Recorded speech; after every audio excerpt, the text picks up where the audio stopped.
Bonjour et bienvenue sur ma chaîne YouTube. Aujourd'hui, nous allons étudier le problème de la proportionnalité. Donc, la proportionnalité, c'est évidemment, il y a de nombreuses applications dans la vie de tous les jours, puisque à chaque fois que vous avez une barre oblique entre deux unités de grandeur, c'est que vous êtes dans la proportionnalité. Kilomètres par heure, litres par mètre carré, mètres cubes par heure, etc. Donc là, proportionnalité. Alors, la proportionnalité, en fait, prenons le cas d'une peinture, où sur le pot c'est marqué qu'on pouvait faire, le pouvoir couvrant de la peinture était de 12 mètres carrés par litre. Alors, qu'est-ce que ça signifie? Ça signifie qu'effectivement que pour 12 mètres carrés, il nous faut 1 litre de peinture. Pour 60 mètres carrés, il nous faudra 5 litres de peinture. Pour 96 mètres carrés, il en faudra 8. Donc là, si on fait la division de la deuxième ligne par la première ligne, et on obtiendra ce qu'on appelle le coefficient de proportionnalité, qui est le même. Il suffit effectivement qu'il y ait une différence et qu'on s'est trompé quelque part, et du coup c'est plus proportionnel. Il faut que ça marche pour tous les cas.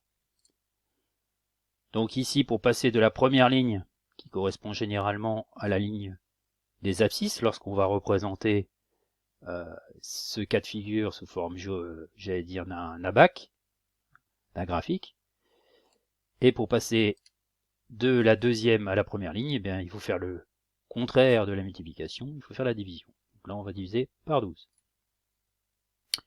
La fonction linéaire, c'est la fonction qui décrit justement cette situation. C'est la forme f de x égale à x. Donc là, on pourrait écrire a de x, a pour r, égale 12 fois x. Voilà ce qui modéliserait en fait le cas qu'on a ici avec la peinture.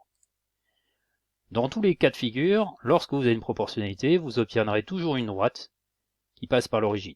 Ça, c'est important de se rappeler. En abscisse, généralement, ça correspond à la première ligne du tableau. Et l'ordonnée, la verticale ici, ça correspond à la deuxième ligne du tableau.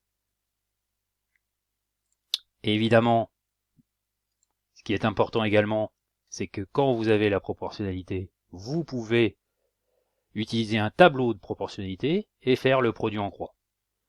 La difficulté, c'est de trouver des titres au tableau, de placer les nombres correctement dans ce tableau. Le produit en croix par lui-même, c'est simple. Il suffit tout simplement de multiplier en diagonale 15 fois 80, donc les deux valeurs connues, et diviser par la valeur qui est en face en diagonale avec le point d'interrogation. Voilà, donc dans notre cas, ça donne 15 fois 80 divisé par 100, soit 12 euros de remise. Voilà l'explication du produit en croix et de la proportionnalité. À bientôt pour une nouvelle capsule.